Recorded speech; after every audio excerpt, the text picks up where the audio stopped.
آپ سوال تحریر کریں گے، پھر وہ شعر جس کی آپ تشریح کرنے جا رہے ہیں۔ خدایا تو جہاں کا پاسباں ہے، تو انسانوں پہ کتنا مہرباں ہے۔ یہ شعر تحریر کرنے کے بعد پھر آپ کاپی پر آپ کو 3 ہیڈنگ کے نیچے لکھنا ہوگا۔ حوالہ نظم، دوسری ہوگی ہیڈنگ جو آپ لکھیں گے وہ ہے حوالہ شاعر، اور تیسری ہیڈنگ ہوگی تشریح کی۔ حوالہ نظم کے نیچے آپ تحریر کریں گے، یہ شعر ہماری درسی کتاب جو کی حمد تیرا محتاج یہ سارا جہاں ہے سے لیا گیا ہے، اور اس نظم کے اندر اللہ رب العزت کے آقا ہونے، مالک ہونے کا بتلایا گیا ہے۔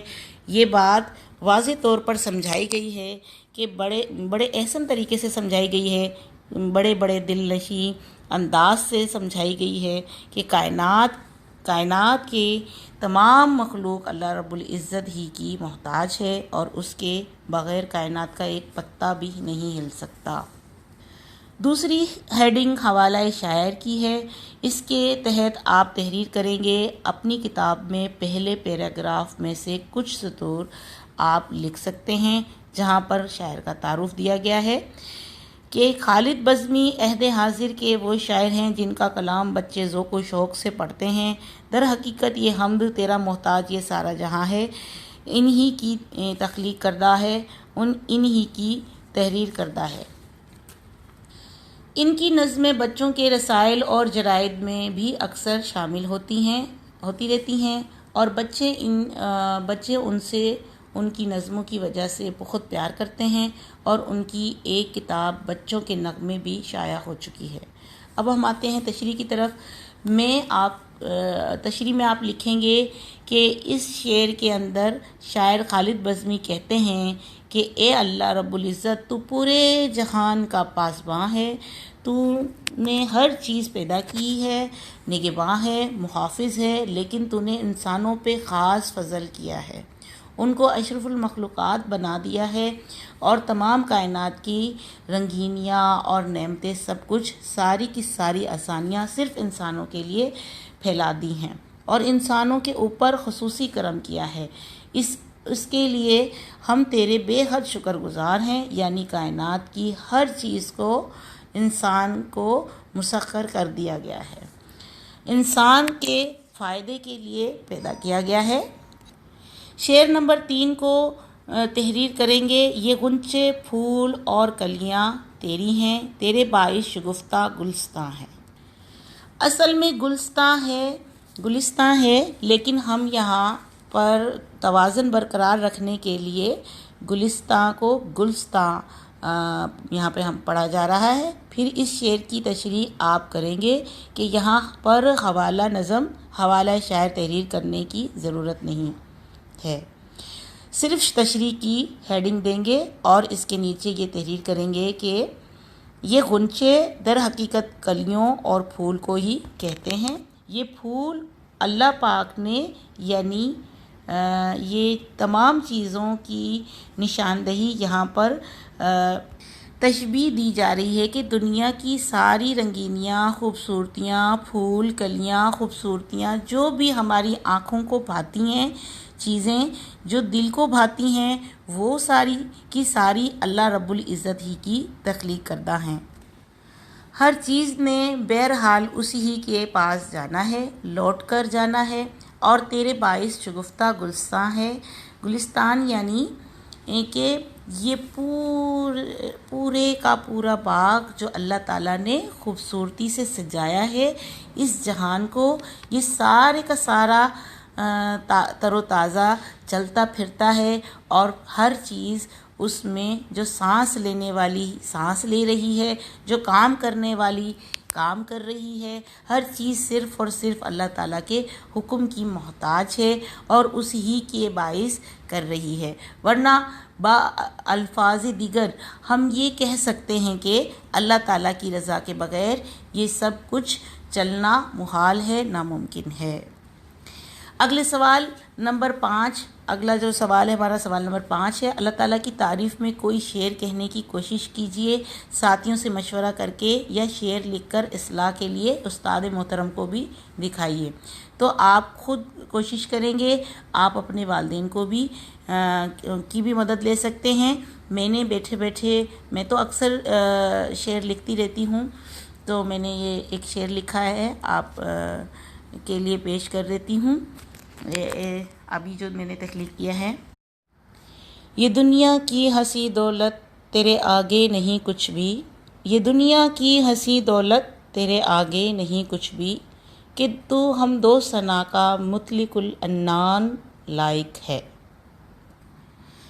تو بچوں، یہ ابھی آپ کو سمجھانے کے غرض سے بالکل جلدی سے میں نے یہ شعر تحریر کیا ہے، جو اللہ کی در حقیقت حمد و ثنا سے متعلق ہے۔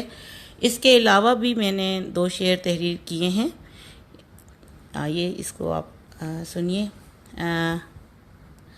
کہاں میں اور کہاں ثنا خوانی تیری آقا، کہاں میں اور کہاں ثنا خوانی تیری آقا، تو خالق عرش کا میں بندہ ناچیز فانی ہوں۔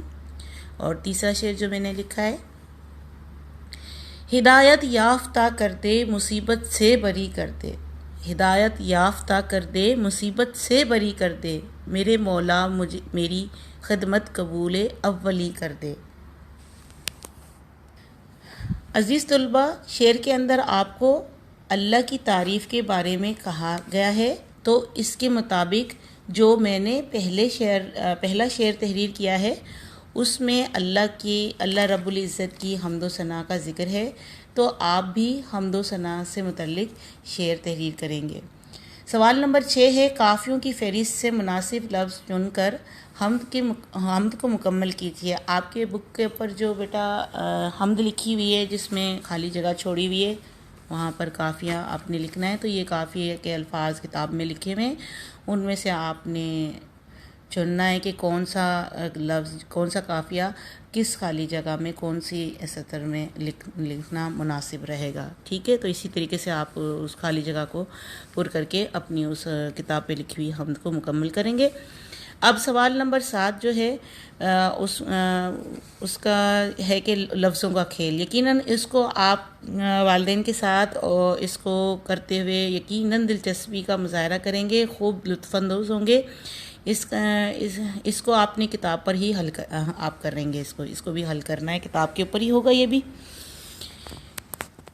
اس نظم کے بعد جو آخری جو آپ کا سوال ہے، سوال نمبر 8 ہے، صفحہ نمبر 4 پر، کہ اس نظم کے تیسرے شعر کی تصویری منظر کشی آپ اپنی کاپی پر کریں، یعنی کہ ہم دیکھتے ہیں اس کو کہ تیسرا شعر کون سا ہے۔ ہاں جی ہاں، یہ وہی شعر ہے جس کی ہم نے ابھی تشریح بھی لکھی، بیان کی۔ تو یہاں پر غنچے پھول اور کلیاں، یعنی آپ کو یہاں پر آپ جو ہے باغ بنانا ہوگا، گلستان بنانا ہوگا، اور باغ کی تصویر اپنی کاپی میں خوبصورت رنگوں کے ساتھ اچھے رنگ بھر کے وہ آپ نے بنانا ہوگی، اپنی کاپی پر منظر کشی کرنی ہوگی تیسرے شعر کی۔ پیارے بچوں، آپ کا کام جو ہے انتہائی خوش خط ہونا چاہیے، بڑے خوبصورت لکھا ہوا ہونا چاہیے۔ آپ کا گھر کا کام یہ ہے کہ حمد کے مشقی سوالات کے جوابات، جس کی ابھی آپ کو رہنمائی فرمائی گئی ہے، اس کے عین مطابق مشقی سوالات کے جوابات خوش خط کے انداز میں آپ نے تحریر کرنے ہوں گے۔